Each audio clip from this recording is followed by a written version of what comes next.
लक्ष्य, मान और सफलता, ये तीनों आपस में जुड़े, किंतु कई बार लोग इसे उचित प्रकार से समझ नहीं पाते। सोचते हैं कि जैसा लक्ष्य होगा वैसा मान होगा, उसी के अनुसार। लक्ष्य कठिन तो मार्ग कठिन, लक्ष्य सरल तो मार्ग सरल। यदि आपको वास्तविक सत्य से अवगत कराऊं तो सब कुछ इसका उल्टा।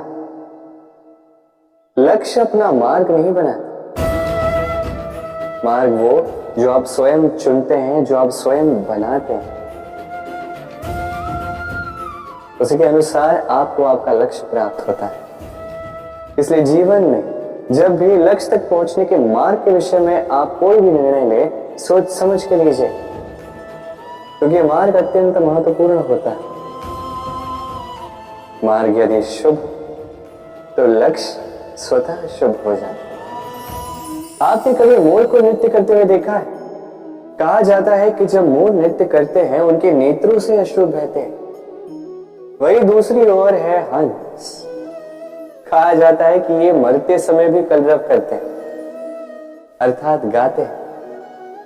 कदाचित इसीलिए मोती के दाने हंस चुगता है, मोर नहीं। इसका एक ही सार है, जीवन में आप जो भी कार्य करें, बड़ा हो चाहे छोटा, प्रसन्नता के साथ करें। मन में कड़वाहट रख के नहीं, मन को दुखी करके नहीं। यदि इस संदर्भ में आपको कोई उदाहरण दूं तो किसी चित्रकार को देखिए। चित्रकार अपने चित्र में जो भी रंग भरता है वही रंग प्रतिबिंब बनकर उसकी कला को रंगत देते हैं। स्मरण रखिए, प्रसन्नता के साथ जो भी कार्य करोगे तो बहुत अच्छा होगा। कई बार लोग इस बात से दुखी रहते हैं कि क्यों बार बार उनकी क्षमता पर संदेह किया जाता है, क्यों बार बार उनकी परीक्षा ली जाती है, क्यों पूछते हैं कि यही मेरा भाग्य है जो बार बार मुझे अपनी सिद्धता को प्रमाणित करना पड़ता है। लोग सोचते हैं ये दुर्भाग्य है, मैं सोचता हूं ये सौभाग्य है। कैसे? संदेह किस पर किया जाता है? स्वर्ण की शुद्धता पर, लोहे की नहीं। कसौटी पर बार बार उसे ही परखा जाता है, तांबे को नहीं। रत्नकार के प्रहार हीरे को सहने पड़ते, किसी कंकड़ को नहीं। इसलिए ये सोच इसे सकारात्मक बनाए।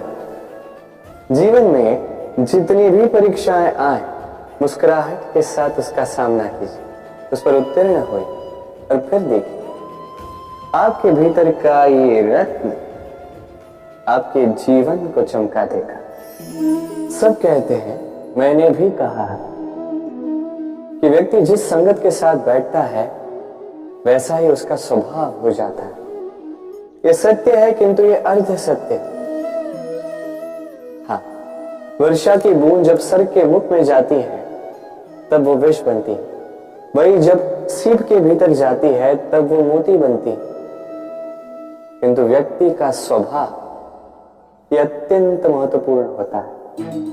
किसी पुष्प को देख लीजिए, उस पुष्प से जुड़े उन कांटों को देख लीजिए। सहस्त्र वर्षों से ये कांटे पुष्प से जुड़े हुए हैं, किंतु आज भी चुभते ही हैं, पीड़ा देते ही हैं, सुगंध नहीं देते। क्यों? क्योंकि चुभना कांटों का स्वभाव है। ये समझे। सर्वप्रथम अपने मन के भाव को बदलिए, तत्पश्चात संगत का स्वभाव बदल सकते हैं। और यदि ऐसा आप करेंगे तो आपका संसार प्रसन्नता से भर जाएगा। संसार को यह भ्रांति है कि सब कुछ भाग्य से ही मिलता, किंतु भाग्य, प्रारब्ध ये तो सबके लिए समान ही होता है। ये तो पाने वाले पर निर्भर करता है, उसकी आकांक्षाओं पर निर्भर करता है, महत्वाकांक्षाओं पर निर्भर करता है, स्वभाव पर निर्भर करता है कि वो उसका क्या करता है। देखिए, प्रसाद जो है, प्रसाद सभी को दिया जाता है, किंतु उसका उपभोग किस प्रकार करना है ये व्यक्ति पर निर्भर करता है। आपको उदाहरण देता हूं। चलिए, दो व्यक्ति हैं, दोनों को मैंने एक एक माटी का ढेर दिया। उसका वो क्या करते हैं? एक व्यक्ति उसके छोटे छोटे गोले बनाता है और आते जाते व्यक्तियों को फेंक के मारता है, हंसी ठिठोली करता है, उनके वस्त्र मैले करता है, उसे बड़ा आनंद आता है। वही दूसरा व्यक्ति उस माटी के ढेर की अपने लिए एक झोपड़ी बनाता है। वो झोपड़ी जो धूप में, वर्षा में, तूफान में उसकी सुरक्षा करेगी। हाँ, ये भाव बदलिए, ये अत्यंत महत्वपूर्ण होते हैं। प्रेम में भी ये भाव महत्वपूर्ण होते हैं।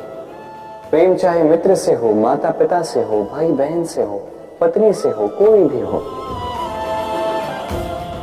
स्मरण रखिए, ये भाव ही है जो आपका भाग्य निर्धारित करते हैं। आपसे एक प्रश्न पूछूं, जल कहां कहां पाया जाता है? कोई कहेगा सागर में, कोई कहेगा झरने में, सरोवर में, नदी में, और सारे उत्तर उचित है। और इनमें से किसी भी स्थान का नाम लो, वहां मिलता क्या है? जल। उसी प्रकार मनुष्य का जो भी स्वरूप हो, उसमें रहता वही परमात्मा है। वही परमात्मा जो प्रेम की भाषा सुनता है, प्रेम की भाषा समझता है, वही जानता है।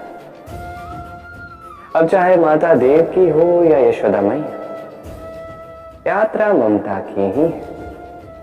अब चाहे रुक्मिणी हो या राधा, यात्रा प्रेम की ही है। तो इस प्रेम पर ध्यान केंद्रित कीजिए, ये व्यवहार प्रेम पूर्ण रखिए।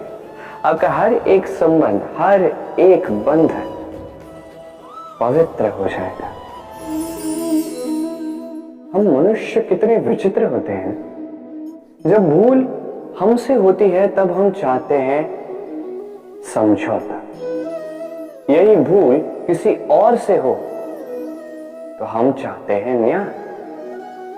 क्यों? एक ही परिस्थिति में दोहरा व्यवहार किस लिए?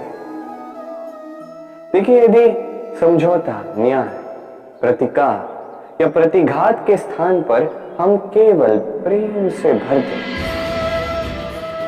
तो ना हमें समझौते की आवश्यकता होगी, ना न्याय की आकांक्षा होगी।